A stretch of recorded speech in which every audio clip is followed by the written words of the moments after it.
പിണറായിയുടെ ഗൺമാന്മാർക്ക് ഒരു പണി വരുന്നുണ്ട് കേട്ടോ. നവകേരള സദസ്സിലെ ആ രക്ഷാപ്രവർത്തനം, അതിൽ പുനരന്വേഷണം വരുന്നു എന്നുള്ളതാണ് ഏറ്റവും പുതിയ വാർത്ത. ഇതുപോലെയുള്ള പല വാർത്തകളും കേൾക്കും. ഇപ്പൊ കഴിഞ്ഞ ദിവസം തന്നെ മറുനാട് ഷാജൻ ചെയ്തൊരു വീഡിയോയിൽ പറഞ്ഞിരിക്കുന്ന ഒരു കാര്യം കേട്ട് ഞാൻ ഒരുപാട് ചിരിച്ചായിരുന്നു. ഷാജൻ വളരെ സീരിയസ് ആണ്, പക്ഷെ എനിക്കത് കേട്ട് ചിരിയാണ്. ഷാജൻ പറയുന്നത് പിണറായി വിജയനെ കയ്യാമം വെച്ച് വി.ഡി. സതീശൻ ജയിലിലടക്കും എന്നുള്ളതൊക്കെയാണ്, അല്ലെങ്കിൽ അടക്കണം എന്നുള്ളതാണ് ഇവർ പറഞ്ഞു നോക്കുന്നത്. നമ്മുടെ ഒരു ആവശ്യമായിട്ട് അത് മാറുകയാണ്. ഇതൊക്കെ നടക്കുന്ന കാര്യമാണ്. എന്ത് പറഞ്ഞ് നിങ്ങൾ ജയിലിലടക്കും? ഇനി ഈ ഗൺമാന്മാരെ സംബന്ധിച്ചിടത്തോളം ഇതൊരു പുനരന്വേഷണം നടത്തി, ഞാനിപ്പോൾ പ്രജിതോട് പറയാം, ഇവരൊരാളെയും സർവീസിൽ നിന്ന് പിരിച്ചുവിടാൻ പോകുന്നില്ല. കൂടി വന്നിട്ടുണ്ടെങ്കിൽ ഈ പുനരന്വേഷണം നടത്തിക്കൊണ്ട് ഇവരെന്ത് ചെയ്യും? ഇവരെ കൃത്യമായിട്ട് ഒരു ട്രാൻസ്ഫർ കൊടുക്കും. അത് മിക്കവാറും എങ്ങനെ ഇരിക്കുമെന്ന് വെച്ചാൽ, കൊല്ലത്ത് പണ്ടൊരു മറ്റേ സംഭവം നടന്നിരുന്നു, ഓർക്കണ്ട പ്രജിത? അതായത് ഒരു മറ്റേ സൈനികൻ്റെ അനിയനെയും കൂടി, അനിയൻ ഡിവൈഎഫ്ഐക്ക് നേതാവ് കൂടിയാണ്, അവനെ പോലീസ് സ്റ്റേഷനിലേക്ക് വിളിച്ചു വരുത്തുകയും ആ പോലീസ് സ്റ്റേഷനിലേക്ക് വിളിച്ചു വരുത്തിയതിനു ശേഷം അവനെ വിളിച്ചു വരുത്തി അവിടെ മറന്നു. അവർ കഞ്ചാവ് കേസിൽ ജാമ്യം നിൽക്കാൻ വേണ്ടി പോലീസുകാർ വിളിച്ചു വരുത്തിയാണ്. ആ വിളിച്ചു വരുത്തിയതിന് ശേഷം നേരെ ഇവനെ വിളിച്ചു വരുത്തി എന്താണെന്ന് അറിയാൻ വേണ്ടി ഇവൻ്റെ സൈനികനായിട്ടുള്ള ചേട്ടൻ കൂടി വരികയും ഈ ചേട്ടനെയും അനിയനെയും അവിടെ പോലീസുകാരായിട്ട് എന്തോ വാക്ക് തർക്കമുണ്ടായിട്ടുണ്ടാവും സ്വാഭാവികമായിട്ടും. അങ്ങനെ ദേഷ്യം വന്നപ്പോൾ അവർ ഇവർ കയ്യേറ്റം ചെയ്യുകയും അങ്ങനെ പോലീസുകാർ എന്ത് ചെയ്യും? ഇവരെല്ലാവരും രണ്ടുപേരെ കൂടി ശരിക്കും പച്ച മലയാളത്തിൽ പറഞ്ഞാൽ പഞ്ഞിക്കിടുകയും ചെയ്യും. ഈ പഞ്ഞിക്കിടുകയും ചെയ്തിട്ട് എൻ്റെ ഓർമ്മ ശരിയാണെങ്കിൽ ബെർലിൻ ആറ്റയാണ് അത് അന്വേഷിച്ചത് എന്ന് പറഞ്ഞാൽ പുള്ളിക്കാരെ അന്വേഷിച്ച് കണ്ടെത്തിയ റിപ്പോർട്ടാണ് ഏറ്റവും രസകരം. പോലീസ് സ്റ്റേഷനിൽ വെച്ച് ഇടികിട്ടി എന്നുള്ളത് യാഥാർത്ഥ്യമാണ്. ആർക്ക്? ഈ സൈനികനും ഈ ചെറുപ്പക്കാരൻ ഡിവൈഎഫ്ഐയുടെ നേതാവാണെന്ന് കൂടി ആലോചിക്കണം. പക്ഷെ അത് ആരാണെന്ന് കണ്ടെത്താൻ കഴിയുന്നില്ല. അടിച്ചത് ആരാണെന്ന് കണ്ടെത്താൻ കഴിയുന്നില്ല. അപ്പൊ പിന്നെ നടപടി എടുക്കാൻ പറ്റില്ലല്ലോ. അപ്പൊ അത്തരത്തിൽ പല വിചിത്രമായിട്ടുള്ള റിപ്പോർട്ടുകളൊക്കെ കൊടുത്ത് പോലീസുകാരുടെ അകത്ത് തന്നെയുള്ള ആളുകളെ എന്ത് ചെയ്യും? രക്ഷിച്ചെടുക്കും എന്നുള്ള കാര്യത്തിൽ ഒരു സംശയവും ഇല്ല. ഓക്കെ, ഗൺമാന്റെ കാര്യത്തിൽ ഗൺമാനൊരു ആവേശം കാണിച്ചു എന്നുള്ള കാര്യത്തിൽ എനിക്കൊരു തർക്കമില്ല, എനിക്കത് പറയാൻ മടിയില്ല. അല്ല, അന്ന് അടികൊണ്ട എ.ഡി. തോമസിനും ഉണ്ടല്ലോ നിയമസഭയിൽ. എ.ഡി. തോമസ് ഒക്കെ നിയമസഭയിലുണ്ട്. നിങ്ങൾ അറിയേണ്ടത് 1975-ലും 1977-ലും ഒക്കെ പിണറായി വിജയനെ തല്ലി അവശരാക്കിയിട്ടുള്ള പോലീസുകാരും ഇന്ന് സർവീസിൽ ഉണ്ട്. അവരൊക്കെ റിട്ടയർ ചെയ്യും, അല്ലാതെ എന്താ സംഭവിക്കുക? ഇതിനപ്പുറത്തേക്കൊന്നും സംഭവിക്കാനില്ല. ആകെ ഈ കഴിഞ്ഞ പിണറായി വിജയൻ ഗവൺമെന്റ് കാലത്താണ് 100-ൽ പരം, ഏതാണ് 139 പോലീസുകാരെ ആദ്യമായി സേനയിൽ നിന്ന് പിരിച്ചുവിടപ്പെട്ട നടപടി ഉണ്ടായത്. അല്ലാതെ നമ്മുടെ ഇവിടെയുള്ള ഏത് ഗവൺമെന്റ് ഉദ്യോഗസ്ഥനാണെങ്കിലും അവനൊരു പരിധിവരെയൊക്കെ പുകൃതനം കാണിച്ചാൽ അവനെ എല്ലാ ഉദ്യോഗസ്ഥന്മാരും കൂടി പൊതിഞ്ഞു പിടിച്ച് സംരക്ഷിക്കും.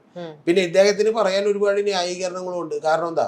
ഒരു മുഖ്യമന്ത്രിയുടെ സെക്യൂരിറ്റി ഗാർഡാണ്.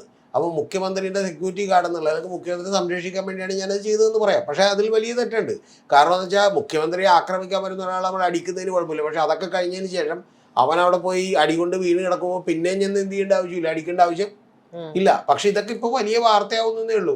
നിങ്ങൾ അറിയേണ്ടത് കരുണാകരനെ തടഞ്ഞിട്ടുള്ള 5 പേരുണ്ട്. ഞാനൊക്കെ പഠിക്കുന്ന സമയത്ത് 5 പേര് തടഞ്ഞിട്ടുണ്ട്. ആരൊക്കെയാണെന്ന് അറിയുമെന്ന്? അതിൽ ഏറ്റവും ആദ്യത്തെ ആള് പി രാജീവാണ്. താങ്കളിപ്പോൾ പി രാജീവിനെ പോലീസ് മർദ്ദിച്ചതിൻ്റെ ദൃശ്യങ്ങൾ എന്ന് പറഞ്ഞ് വേണമെങ്കിൽ ഗൂഗിളിലൊന്ന് അടിച്ചു കൊടുത്ത് നോക്ക്. പി രാജീവ് ഏതാണ്ട് മറ്റേ ഗാന്ധിജീനെ പോലെ വരുന്നൊരു ദൃശ്യം നമുക്ക് കാണാം. എന്ന് പറഞ്ഞാൽ ഷർട്ടൊക്കെ കീറി പറഞ്ഞ് ആകെ പോയതിന് ശേഷം പി രാജീവിനെ അടിച്ചൊതുക്കിയിട്ട് എന്ത് ചെയ്തു? അവർ പുറത്തേക്ക് വന്നു. ഏതെങ്കിലും പോലീസ് ഉദ്യോഗസ്ഥന്മാരെ പിന്നീട് CPM ഗവൺമെൻറ് അധികാരത്തിൽ വന്നപ്പോൾ ശിക്ഷിച്ചു. ഈ ഏത് രാജ്യത്ത് നമ്മൾ ജീവിക്കുന്നത്?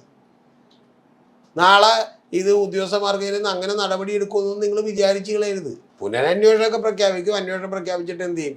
ഇവർ കുറ്റവാളികളല്ലായിരുന്നു എന്ന് കണ്ടെത്തും. ചിലപ്പോൾ സർവീസിൽ ഒരു മാർക്ക് വരും. എന്നുള്ളതിനും അപ്പുറത്തേക്ക് ഒരു പുല്ലും സംഭവിക്കാൻ പോകുന്നില്ല. ഞാൻ ഇന്ന് എഴുതി വെച്ചു തരാം. ഇതൊരു പ്രഹസനമായിട്ട് മാറുകയാണ്. ഇതൊക്കെ നമ്മൾ പ്രതീക്ഷിക്കണം. അല്ലാതെ നാളെ ഇവർ പോലും മുഖ്യമന്ത്രിയായി ഇപ്പൊ പിണറായി വിജയനെ തല്ലിയിട്ടുള്ള ഒരു നേതാവിനെതിരെ പിണറായി വിജയൻ അതിനുശേഷം വിദ്യുശക്തി വകുപ്പ് മന്ത്രി ആയിരുന്നില്ലേ, പാർട്ടി സെക്രട്ടറി ആയിരുന്നില്ലേ, നടപടി എടുക്കാൻ പറ്റില്ലേ? ഇതൊക്കെ പിണറായി വിജയനും അറിയാം. കാരണം പോലീസ് എന്ന് പറയുന്നത് CPM-ന്റെ ഒക്കെ ഐഡിയോളജിക്കൽ കാഴ്ചപ്പാടിൽ ഇത് ബൂർഷ ഭരണകൂടങ്ങളുടെ മർദ്ദനോപകരണമാണ്. അത് കറക്റ്റാണ്. അതാണ് അതിൻ്റെ കറക്റ്റ്. അപ്പൊ അതിൽ അങ്ങനെ മർദ്ദനോപകരണങ്ങൾ അവരുടെ പണി ചെയ്യും. ആ പണി ചെയ്യുന്നതിന് വ്യക്തിപരമായിട്ട് എന്ത് ചെയ്യേണ്ട കാര്യമില്ല. VS അച്യുതാനന്ദന്റെ കാലിൽ ബയണറ്റ് കുത്തിയിറക്കിയിട്ടുള്ള പോലീസുകാരുണ്ട്, അറിയോ നിങ്ങൾക്ക്? VS അച്യുതാനന്ദന്റെ കാലിലൊരു വലിയ പാടെപ്പോഴും കിടക്കുന്നുണ്ടായിരുന്നു. ഇനി ഇതിന് അപ്പുറത്തേക്ക് KR ഗൗരിയം എന്താ പറഞ്ഞത് ഓർക്കണ്ട? ലാത്തി കുഞ്ഞുങ്ങൾക്ക് എന്തുണ്ടെങ്കിൽ ജീവൻ ഉണ്ടായിരുന്നെങ്കിൽ ഞാൻ ലാത്തി കുഞ്ഞുങ്ങളെ പ്രസവിച്ചേനെന്നാ പറഞ്ഞത്. അപ്പം എന്താണ് അതിൻ്റെ അർത്ഥം? ഞാൻ വിശദീകരിക്കണില്ല. എന്നിട്ട് KR ഗൗരിയം പോന്നിട്ട് അങ്ങനെ ലാത്തി ഉപയോഗിച്ച പോലീസുകാർ എത്ര പേരെ പിരിച്ചു വിട്ട്? അപ്പൊ ഇതൊക്കെ ഒരു സിസ്റ്റത്തിന്റെ ഭാഗമാണ്, അല്ലാതെ അതിനപ്പുറത്തേക്കൊന്നും ചെയ്യാനില്ല. വളരെ അപൂർവമായി ചില നടപടികൾ എടുക്കാൻ കഴിയും എന്ന് പറയുന്ന ഒരു കാര്യമുള്ളൂ. ആ നടപടികളൊന്നും ഇപ്പൊ ഈ കാര്യത്തിൽ എടുക്കാൻ പറ്റില്ല. ഇപ്പൊ ഇതൊരു പുനരന്വേഷണം ഉണ്ടാവും. ആ അന്വേഷണത്തിന്റെ ഭാഗമായിട്ട് ഇവർ തെറ്റ് ചെയ്തിട്ടുണ്ട് എന്ന് കണ്ടെത്തും. തെറ്റ് ചെയ്തിട്ടുണ്ട് എന്ന് കണ്ടെത്തിയാൽ പോലും അതിൽ കൊടുക്കാവുന്ന ചില സംശയങ്ങളുടെ ആനുകൂല്യം നൽകിയിട്ടുള്ള ചെറിയ ശിക്ഷകൾ അവർക്ക് വിധിക്കും. എന്നാൽ സർവീസിൽ ഒരു ഇൻക്രിമെന്റോ ബാക്കിയുള്ളതൊക്കെ വിധിക്കും. ഇനി അടുത്ത 5 കൊല്ലം കഴിയുമ്പോൾ LDF ഗവൺമെന്റ് വരുമ്പോഴത്തേക്ക് ആ ഇൻക്രിമെന്റ് എന്ത് ചെയ്യും? കൂട്ടിക്കൊടുക്കും. അല്ലാതെ അവരെ പറഞ്ഞിട്ട് നേരെ ജോലി എന്ന് പറഞ്ഞു വിട്ട് എന്ത് ചെയ്യണം? വീട്ടിലെത്തണം. സത്യത്തിൽ ഈ കേരളത്തിലെ ആ സിറ്റുവേഷൻ എന്താ? ഒരു ഗവൺമെന്റ് ഉദ്യോഗസ്ഥനും ഒരു അക്കൗണ്ടബിലിറ്റി ഇല്ല. ഉണ്ടോ? ഞാനിപ്പോൾ ഇത് വിശദമായി ചർച്ച ചെയ്യാൻ ഇഷ്ടപ്പെടുന്ന ഒരു വിഷയമാണ്. പ്രജ അറിയേണ്ടത് ഈ നമ്മളിപ്പോൾ വിജയ് മല്യ അല്ലേ, കാള് ഫിജിറ്റീവാണ്, കള്ളനാണ്, വൃത്തികെട്ടവനാണെന്നൊക്കെ നമ്മൾ പറയും. കാരണം എന്താ? അദ്ദേഹം നടത്തിക്കൊണ്ടിരുന്ന ഒരു ബിസിനസ് തകർന്നുപോയി. അദ്ദേഹത്തിനെതിരെ എടുത്തിരിക്കുന്ന മുഴുവൻ ചീറ്റിംഗ് കേസാണെന്ന് കൂടി ആലോചിക്കുന്നത്. ഈ ചീറ്റിംഗ് കേസ് എടുക്കുമ്പോൾ എന്നുള്ള പ്രശ്നം എന്ന് അറിയാമോ? ഒരു ദിവസം ജാമ്യം കിട്ടൂല പിടിക്കുമ്പോൾ തന്നെ. ഈ ചീറ്റിംഗ് കേസ് എടുക്കണമെങ്കിൽ എന്ത് വേണമെന്ന് പ്രജിതക്ക് അറിയോ? ചീറ്റിംഗ് കേസ് എടുക്കണമെങ്കിൽ വേണ്ടത്, നിങ്ങൾ ഒരു ബിസിനസ് തുടങ്ങുമ്പോൾ തന്നെ ആളുകളെ പറ്റിക്കാനുള്ള ലക്ഷ്യവുമായിട്ട് നിങ്ങൾ ഒരു കോൺസ്പിറസി നിങ്ങളുടെ ഉള്ളിൽ ഉണ്ടാവണം. അങ്ങനെ തുടങ്ങിയതാണോ വിജയ് മല്യ? പറയുമ്പോൾ ഇപ്പം എനിക്ക് ഭയങ്കര തെറിയായിരിക്കും. ഞാൻ വിജയ് മല്യയുടെ നിന്ന് കാശ് മേടിച്ചിരുന്നതൊക്കെ ആളുകൾ പറയും. ഞാൻ വിജയ് മല്യയുടെ ഇന്നുവരെ കണ്ടിട്ടില്ല. പുള്ളി എനിക്ക് കാശ് തരാൻ പോലുള്ള, കാരണം പുള്ളി പൊട്ടിപ്പൊളിഞ്ഞു പോയല്ലോ. പക്ഷെ ഞാൻ ചോദിക്കുന്നത്, പുള്ളിയുടെ അച്ഛനായിട്ട് തുടങ്ങിയ ബിസിനസ്സാണ്. അപ്പോൾ പുള്ളി വരെ ഗൂഢാലോചനടുത്ത് ബിസിനസ് തുടങ്ങിയെന്ന് പറയാൻ പറ്റുമോ? ഇല്ല.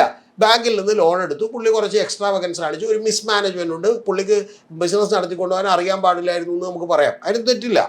പക്ഷെ പ്രധാനപ്പെട്ട വിഷയം എന്താ? പ്രധാനപ്പെട്ട വിഷയം എന്ന് പറയുന്നത്, പുള്ളി ചീറ്റ് ചെയ്യാൻ ഉദ്ദേശിച്ചിട്ടാണ് ഈ പരിപാടി തുടങ്ങിയത് നിങ്ങൾ പറയരുത്. ഇനി അങ്ങനെ ഉണ്ടെങ്കിൽ നിങ്ങളൊന്ന് ആലോചിച്ച് നോക്കണം. വിജയ് മല്യ നമുക്ക് വരുത്തി വെച്ചേക്കുന്ന നഷ്ടം ഏതാണ്ട് 9,000 കോടി രൂപയിലധികമാണ്.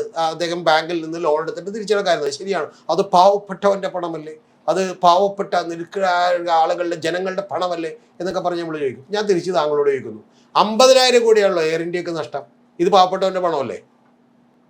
നമ്മുടെ ടാക്സ് എടുത്തല്ലേ കൊടുക്കുന്നത്? ആരെങ്കിലും അക്കൗണ്ടബിളാണ്?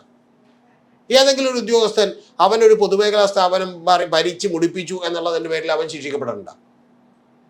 ഉണ്ടാ? ഒറ്റ കേസേ ഉള്ളൂ. ഏതാണെന്നറിയാമോ പ്രജിത? ഈ ഒരു ചെറിയ 13 വയസ്സുള്ള ഒരു പെങ്കൊച്ചും അച്ഛനും കൂടിയിട്ട് ഈ ISROയിലേക്ക് പോകുന്ന ഒരു ഉപകരണം കാണാൻ വേണ്ടി വന്നായിരുന്നു. വലിയ ഓർക്കണ്ട ആ സംഭവം, വലിയൊരു മെഷീനറി കൊണ്ടുപോയപ്പോൾ അത് കാണാൻ വേണ്ടി വന്നപ്പോൾ ഒരു പിങ്ക് പോലീസുകാർ ഇപ്പുറത്ത് നിന്ന് അവരുടെ ഫോൺ കാണുന്നില്ലെന്ന് പറഞ്ഞ് ഈ പെങ്കൊച്ചിനടക്കം തെറി വിളിക്കുകയും ചീത്ത വിളിക്കുകയൊക്കെ ചെയ്തു. ചീത്ത വിളിച്ച് ആ പെങ്കൊച്ചാണ് മോഷ്ടിച്ചത്, നീയാണ് മോഷ്ടിച്ചത്, നീ കള്ളിയാണെന്നൊക്കെ പറഞ്ഞതിന് ശേഷം യഥാർത്ഥത്തിൽ ഇവരുടെ ബാഗിൽ നിന്ന് ഇവരുടെ സഹപ്രവർത്തകനെ നോക്കിയപ്പോൾ ആ മൊബൈൽ കിട്ടി. സത്യത്തിൽ അവർ പിരിച്ചു വിട്ടു. അവരാദ്യം പിരിച്ചുകൊണ്ടല്ലേ? AD തോമസിന് തല്ലുകൊണ്ടപ്പോൾ ആളെ പിരിച്ചുകൊണ്ടതിന് മുമ്പ് ഇവർ പിരിച്ചുകൊണ്ടല്ലേ? ഇവർ പിരിച്ചു വിട്ടില്ല എന്ന് മാത്രമല്ല, ശരിക്കും പറഞ്ഞാൽ കോടതി ഇവരെ നഷ്ടപരിഹാരം കൊടുക്കാൻ 1.5 ലക്ഷം രൂപ വിധിച്ചു. ആ 1.5 ലക്ഷം രൂപ എവിടെ നിന്ന് എടുത്ത് കൊടുത്തെന്നറിയോ? നമ്മുടെ ടാക്സിൽ നിന്നുള്ള ഗവൺമെൻറ് കാശിൽ നിന്ന് എടുത്ത് കൊടുക്കാൻ പോയി. പിന്നെ കോടതി വട്ടം പിടിച്ചുകൊണ്ട് അത് ഇവരുടെ വരുമാനത്തിൽ നിന്ന് എന്ത് ചെയ്തു? കൊടുത്തു. സത്യം പറഞ്ഞിട്ടുണ്ടെങ്കിൽ അങ്ങനെ ഒരു 10 ഉദ്യോഗസ്ഥന്മാരെ പിരിച്ചുവിടുകയും അവരുടെ കയ്യിൽ നിന്ന് നഷ്ടപരിഹാരം മേടിക്കുകയും ചെയ്ത ഈ പണി നിൽക്കൂട. ഇവിടെ അങ്ങനെ ഒരു ഗവൺമെന്റ് ഉദ്യോഗസ്ഥനും ഒരു കാരണവശാലും പേടിക്കേണ്ടതില്ല. മനസ്സിലായോ? ഇപ്പൊ ഈ വരാപ്പുഴയിൽ ഒരു സ്ത്രീ കൊലപാതകം ഉണ്ടായി, കസ്റ്റോഡിയൽ ഡെത്ത്, ശ്രീജിത്ത് എന്ന് പറഞ്ഞ പയ്യൻ. ആ പയ്യൻ കൊല്ലപ്പെട്ടു. ഈ കൊല്ലപ്പെടുമ്പോഴൊക്കെ എന്താ ചെയ്യണമെന്ന് അറിയാമോ? ആ പോലീസ് ഉദ്യോഗസ്ഥൻ്റെ ഒരു പോലീസ് ഉദ്യോഗസ്ഥൻ്റെ പടം പിടിച്ചു നോക്കട്ടെ, പിന്നെ ഒരു പോലീസ് ഉദ്യോഗസ്ഥൻ ശിക്ഷ വഴി ഒരുത്തര കൈ ഉയർത്തി ഇടിക്കില്ല. എന്താ ചെയ്തെന്നറിയോ? ഗവൺമെന്റ് കയ്യിൽ നിന്ന് 10 ലക്ഷം കൊടുത്തു, ഗവൺമെന്റ് ആ വൈഫിന് ജോലിയും കൊടുത്തു. അപ്പൊ അവരുടെ പ്രശ്നം തീർന്നു. ഇപ്പൊ കഴിഞ്ഞ തവണ പിണറായി വിജയൻ സർക്കാരിന്റെ കാലത്താണ് മറ്റേ ഈ കെട്ടിടം ഇടിഞ്ഞു വീണ് ഒരാൾ മരിച്ചു. കെട്ടിടം ഇടിഞ്ഞു വീണ ഒരു അക്കൗണ്ടബിൾ ആയിട്ടുള്ള ഒരു ഓഫീസറുടെ കയ്യിൽ നിന്ന് ഒരു 5 ലക്ഷം രൂപ പിടിക്കട്ടെ, എന്നിട്ട് ആ വനിതക്ക് കൊടുക്കട്ടെ. ഇതൊക്കെ ആര് ചെയ്യുമെന്ന് ഈ പറയണത്? ഇതൊക്കെ പറയണേക്കുമ്പോൾ ഇപ്പൊ ഞാൻ പിണറായി വിരുദ്ധനായി, പിണറായി അനുകൂലിക്കുന്നില്ല എന്ന് പറയുന്ന ആളുകൾ അനുകൂലിക്കുന്നില്ല, ഫാക്റ്റാണ്. ഏത് ഗവൺമെന്റ് ഇരുന്നാലും ശരി, ഉദ്യോഗസ്ഥരുടെ ഭരണമാണ് ഇവിടെ നടക്കുന്നത്. അവരെ ഒന്നും വെറുപ്പിച്ചുകൊണ്ട് ഒരു പണിയും എന്ത് ചെയ്യില്ല. ഇവിടെ എത്ര IAS എത്ര പൊതുമേഖലാ സ്ഥാപനം ഭരിച്ച് കുത്തുവാളടുപ്പിച്ചിട്ടുണ്ട്. പക്ഷെ നമ്മളൊക്കെ കൂടി കുതിരയാണ്. ആരുടെ പുറത്താണെന്നറിയാമോ? ഒരു ബിസിനസ് നടത്തുന്ന ഒരുത്തൻ ഒരു ചെറിയ ബുദ്ധിമുട്ടുണ്ടായി കഴിഞ്ഞിട്ടുണ്ടെങ്കിൽ നമ്മൾ അവൻ കള്ളനാണെന്ന് പിറ്റേ ദിവസം തന്നെ ബുദ്ധിമുട്ടും. അത് നമ്മൾ ഒറ്റ വാക്കിലങ്ങ് എഴുതി നോക്കും, തട്ടിപ്പ് എന്ന് പറഞ്ഞ് എഴുതി നോക്കും.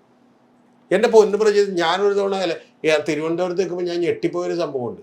എന്താണെന്നറിയാമോ? KSRTCക്കുള്ള ഹോൺ മേടിച്ചിട്ടാണ് അടുത്ത 10 കൊല്ലത്തേക്ക് 10 കൊല്ലത്തേക്ക് ആവശ്യം വരാവുന്ന ഹോൺ മേടിച്ചിട്ടേക്കണം. എന്താ കാര്യം എന്താ അതിന്റെ കമ്മീഷൻ, അല്ലാതെ 10 കൊല്ലത്തേക്ക് ഒരു ഹോൺ മാറാതിരിക്കുക. ഒരു ബസിന്റെ ജീവനക്കാർക്ക് 13 പേരാ. ഏതെങ്കിലും ഒരു ഉദ്യോഗി 13 പേര് ആരാ അപ്പോയിന്റ് ചെയ്തതെന്ന് ചോദിച്ചാൽ ഏതെങ്കിലും ഒരു ഉദ്യോഗസ്ഥനെതിരെ നടപടി നോക്കട്ടെ. ഞാൻ പറഞ്ഞ കേന്ദ്ര ഗവൺമെന്റിന്റെ എയർ ഇന്ത്യ മുതൽ ഇങ്ങോട്ടുള്ള ഒരു സ്ഥാപനത്തിലും പ്രോപ്പർലി കക്കുന്നവൻ മിടുക്കനും പാവം പഠിച്ച ഒരു ബിസിനസ്സുകാരൻ അവന്റെ ചിലപ്പോൾ പിടിപ്പ് കിടുകൊണ്ട് നഷ്ടത്തിലായി പോയാൽ അവൻ തട്ടിപ്പുകാരനുമാകുന്ന ഒരു നാട്ടിലാണ് നിൽക്കുന്നത്. ഇത് പോപ്പുലർ ആയിട്ടുള്ള അഭിപ്രായമല്ല. നമുക്കെല്ലാം തന്നെ ആരെങ്കിലും കാശുണ്ടായി കഴിഞ്ഞാൽ അവനെ കുറ്റം പറയാൻ ഭയങ്കര ഇഷ്ടമാണ്. ശ്രദ്ധിച്ചിട്ടുണ്ടോ? ഇപ്പൊ അദാനി അംബാനി എന്നൊക്കെ പറയുമ്പോൾ സത്യത്തിൽ ഈ ലോകരാജ്യത്ത് വേറെ എവിടെയെങ്കിലും ആണെങ്കിൽ അവർക്കൊരു റെസ്പെക്ട് കിട്ടും. നമ്മളിവിടെ എങ്ങനെ? നമ്മളിവിടെ ശ്രദ്ധിച്ചൊക്കെ ഉണ്ടാ. നമ്മളിവിടെ നാട്ടുകാർക്ക് അറിയില്ല അവരെന്താ ചെയ്യണമെന്ന്. അവർക്ക് ഒരുപാട് കുഴപ്പങ്ങളുണ്ട്, അത് വേറെ. പക്ഷെ അവരെന്താ ചെയ്യണമെന്ന് നമ്മുടെ നാട്ടിൽ ആർക്കും അറിയില്ല. പക്ഷെ ഒറ്റ കാര്യമുള്ളൂ, അദാനി അംബാനി എന്നൊക്കെ തന്നെ വെറും വൃത്തിയിട്ടവും വരാത്തുള്ളതാണ്. ടാറ്റ എന്ന് കേൾക്കുമ്പോഴത്തേക്കും ആളുകൾക്ക് ടാറ്റ ഭയങ്കര ആദർശതയുടെ കമ്പനി. ടാറ്റയുടെയാണ് ഈ ടി എസ്റ്റേറ്റ്. ഈ മൂന്നാർ ടി എസ്റ്റേറ്റ് മുഴുവൻ അവിടെ പണിയെടുക്കുന്നത് അവർ ടാറ്റ കമ്പനി തൊഴിലാളികളെ വളരെ മാന്യമായിട്ട് നോക്കുന്ന ഒരു കമ്പനിയാണെന്ന് പെർസെപ്ഷൻ ബിൽഡ് ചെയ്തിട്ടുണ്ട്. നിരവധി സ്ഥാപനങ്ങളിൽ അവരങ്ങനെ നോക്കുന്നുമുണ്ട്. എനിക്കതിൽ എതിരായി പറയുന്നില്ല. പക്ഷെ പ്രധാനപ്പെട്ട കാര്യം ഈ പെട്ടിമൂടി ദുരന്തമടക്കം ഒരുപാട് ദുരന്തം ഉണ്ടായ ടി എസ്റ്റേറ്റുകളിലാണ് ഇതിങ്ങനെ നിൽക്കുന്ന ഒരു കാര്യമാണ്. അതിനെതിരെയൊന്നും കൃത്യമായിട്ട് നടപടി എടുത്തിട്ടില്ല. അവർ കാലങ്ങളായി തലമുറകളായിട്ട് വളരെ ദുരിതത്തിൽ ജയിലിൽ അടക്കപ്പെട്ട പോലെ രാവിലെ ഒന്ന് പണിയെടുക്കുകയും വൈകുന്നേരം ജോലി ചെയ്യുകയും അവരുടെ മക്കൾ പോലും ഒരു തരത്തിലും പഠിച്ച് രക്ഷപ്പെടാതിരിക്കുകയും ചെയ്യുന്ന ഒരു നാട്ടിലാണ്. അപ്പോൾ അതുകൊണ്ട് ഈ നാട്ടിലിരുന്നു കൊണ്ട് നമുക്ക് വേണമെങ്കിൽ എന്ത് ചെയ്യാം, മനസ്സിൽ പൂത്തിരി കത്തിക്കാം. ആഹാ, മറ്റേ എന്താണ് പിണറായി വിജയനെ പിടിച്ച് അകത്തിടും, മറ്റേ ഉദ്യോഗസ്ഥരെ പിടിച്ച് എന്ത് ചെയ്യും, അകത്തിടും. പിന്നെ മറ്റേ അനിൽകുമാർ എന്ന് പറയുന്ന ഈ ഗൺമാൻ എന്ത് ചെയ്യും, സർവീസിൽ നിന്ന് VD Satheesan Tata bye bye പറഞ്ഞു വിടും. നമുക്ക് കാത്തിരുന്ന് കാണാം. ഒരാളെയും എന്ത് ചെയ്യാൻ പോണില്ല, വിടാൻ പോണില്ല. ഒരാളെ എന്ത് ചെയ്യാൻ പോണില്ല. അങ്ങനെയാണെങ്കിൽ മറ്റേ EP ജയരാജനെ പിടിച്ചകത്തിടണം. എന്തിനാണെന്നറിയാമോ? മറ്റേ എയർപോർട്ടിൽ വിമാനത്താവളത്തിനകത്ത് വെച്ചിട്ട് എന്ത് ചെയ്തു, മറ്റേ 2 പേരെ എന്ത് ചെയ്തല്ലോ, തള്ളിയിട്ടല്ലോ യൂത്ത് കോൺഗ്രസ്സുകാർ. എത്ര പേരെ പിടിച്ചകത്തിടുമെന്നറിയോ? ശരിക്കും പറഞ്ഞാൽ സത്യമാണ്. ഇനി അടുത്ത കോൺഗ്രസ് CPM ഭരണം വരുമ്പോഴത്തേക്ക് പറഞ്ഞാൽ ഇവരൊക്കെ അകത്ത് പോകും. ആര്? എൻ്റെ പ്രജിത ഏതെങ്കിലും ഒരു അഴിമതി ആരോപണം അന്വേഷിച്ച് കഴിഞ്ഞ ഭരണത്തെക്കുറിച്ച് കൃത്യമായിട്ടുള്ള നടപടി എടുത്തിട്ടുണ്ടോ? ഉണ്ടോ? ഈ തിരുവനന്തപുരം കോർപ്പറേഷൻ തന്നെ ഭയങ്കര അഴിമതി. ഇപ്പോൾ പ്രജിതയോട് ഞാൻ പറയുന്നില്ല, ഞാൻ അതിൻ്റെ റിപ്പോർട്ടുകളൊക്കെ കണ്ടാണ്, അതിൻ്റെ ഓഡിറ്റ് റിപ്പോർട്ടൊക്കെ ഉണ്ട്. അതൊക്കെ വായിച്ചു നോക്കി നമ്മൾ ഞെട്ടിപ്പോവും. പക്ഷേ VV രാജേഷ് ആകുമ്പോഴത്തേക്കും എന്ത് ചെയ്യും, ഉടനെ തന്നെ എല്ലാ അന്വേഷണവും പ്രഖ്യാപിച്ച് അപ്പം തന്നെ പിറ്റേ ദിവസം ആര് ചെയ്യുമെന്നാണ് ഈ പറയണത്. കാരണം അങ്ങനെ ക്ലീൻ ആയിട്ടുള്ളവരൊന്നും, അത്ര ക്ലീൻ ആയിട്ടുള്ളവരൊന്നും എന്ത് ചെയ്യൂല, രാഷ്ട്രീയ നേതാക്കന്മാർ ആകൂല. ആയാൽ അവർക്ക് ഈ ലെവലിലേക്ക് എത്താനും പറ്റൂല. അതിൽ ഈ കഴിഞ്ഞ ദിവസം BHO പറഞ്ഞിട്ടുള്ള ഒരു കാര്യമുണ്ട്, അതാണ് കറക്റ്റ്. ഹോണസ്റ്റ് കറപ്റ്റ് ആയിട്ടുള്ളവരുണ്ട്, അല്ലാതെ കറപ്റ്റ് ആയിട്ടുള്ളവരുണ്ട്. അത്രേ ഉള്ളൂ വ്യത്യാസം. ഹോണസ്റ്റ് കറപ്റ്റ് ആയിട്ടുള്ളവരെന്ന് പറഞ്ഞാൽ BHOവിനെ വിളിച്ചിട്ട് പറയും, അശോകന് ഇത് പറയാം, എന്ത് വേണമെങ്കിലും എഴുതി നോക്കാം, അശോകന് 2-2.5 ലക്ഷം രൂപ മാസം കിട്ടും. പക്ഷേ ഞാൻ എൻ്റെ 10 ലക്ഷം രൂപ ഉണ്ടാക്കി എൻ്റെ കൂടെ വെക്കുന്ന 10 പേർക്ക് 1 ലക്ഷം കൊടുത്താലും എന്ത് ചെയ്യാൻ പറ്റും, എനിക്ക് ഈ പോസ്റ്റിൽ എനിക്ക് അവരതുകൊണ്ട് 10 ലക്ഷം രൂപ ഉണ്ടാക്കാൻ നിങ്ങൾ സഹായിക്കണം എന്ന് പറയുമ്പോൾ അശോക് പറയണ, പുള്ളി പറഞ്ഞ വിശ്വസിക്കാക്കി പുള്ളി പറഞ്ഞ ഇത് എങ്കിൽ കുഴപ്പമില്ല, ഞാൻ വിട്ടു സാർ എന്താ ചെയ്തു ഞാൻ വേണമെങ്കിൽ അത് വിട്ടു പറയാം. പക്ഷെ മറ്റേ അശോക് പറയണത് കറക്റ്റാണ്, രണ്ടും കൂടി പറയരുതെന്നത്. അങ്ങനെയല്ല ജനാധിപത്യം, സോഷ്യലിസം, അതുപോലെ തന്നെ മറ്റേ കറപ്ഷനെതിരെയുള്ള പോളിസി. പക്ഷേ നിങ്ങൾ എന്ത് ചെയ്യണം, ഇത് കൂടി ചെയ്യണം എന്ന് കരുതിയരുത്. അതാണ് സംഭവം, സത്യം. അല്ലാതെ ഇതിലൊന്നും വലിയ കാര്യമൊന്നുമില്ല. ഈ പുനരന്വേഷണമൊക്കെ ഇനി കുറച്ചു നേരം കഴിഞ്ഞ് ഈ അന്വേഷണത്തിൻ്റെ റിപ്പോർട്ട് മിക്കവാറും ഒരു പത്രത്തിലും വാർത്തയും വരില്ല, ഇതിൻ്റെ ഫോളോ അപ്പും ഉണ്ടാവില്ല, 100% ഉണ്ടാവില്ല. അതെന്താണെന്ന് വെച്ചിട്ടുണ്ടെങ്കിൽ ഏത് ഗവൺമെൻറ് വന്നാലും വലിയ തോതിൽ ഉദ്യോഗസ്ഥരും ട്രേഡ് യൂണിയനുകളും ഒക്കെയാണ് ഇവിടെ ഭരിക്കുന്നത് എന്ന് പറയുന്ന ചെറിയ യാഥാർത്ഥ്യം എൻ്റെ പ്രിയപ്പെട്ട പ്രേക്ഷകരോട് തുറന്നു പറയാൻ ഞാൻ മാത്രമേ ഉണ്ടാവുള്ളൂ. കാരണം ഇതുകൊണ്ട് ഉണ്ടാകാവുന്ന നഷ്ടം എന്താണെന്നുള്ളത് എനിക്ക് നന്നായിട്ട് അറിയാം. എനിക്ക് വലിയ നഷ്ടം ഉണ്ടാകുന്ന ഒരാളാണ്. പക്ഷെ എങ്കിലും ഇടയ്ക്കൊക്കെ സത്യം പറയണമല്ലോ, അല്ലാതെ നമ്മൾ എന്ത് ചെയ്തിട്ട് കാര്യം. സത്യം പറയണം, കഴിയുന്നതും പറയാൻ പറ്റാത്ത കാര്യങ്ങളിൽ നമ്മൾ എന്ത് ചെയ്യരുത്, ആ ടോപ്പിക്ക് എടുക്കണ്ട എന്ന് വിചാരിക്കുന്ന ഒരാളാണ്. അതുകൊണ്ട് ഇതൊക്കെ ആവേശ കമ്മിറ്റിക്കാർക്ക് ഒരു ആവേശം ഉണ്ടാക്കാൻ വേണ്ടി ഇപ്പം എന്ത് ചെയ്തേക്കുന്നതാണ്, അല്ലാതെ ഒരു പുല്ലും സംഭവിച്ചിട്ടില്ല. ഇനി ഒരു ചെറിയ കാര്യം കൂടി പറഞ്ഞ് നിർത്താം.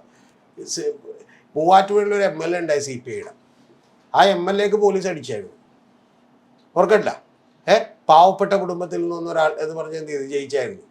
ആ MLA-ക്ക് അടി കിട്ടിയിട്ട് ഇടതുപക്ഷ ജനാധിപത്യ മുന്നണി ഗവൺമെൻറ്റാണ് ഭരിക്കണത്.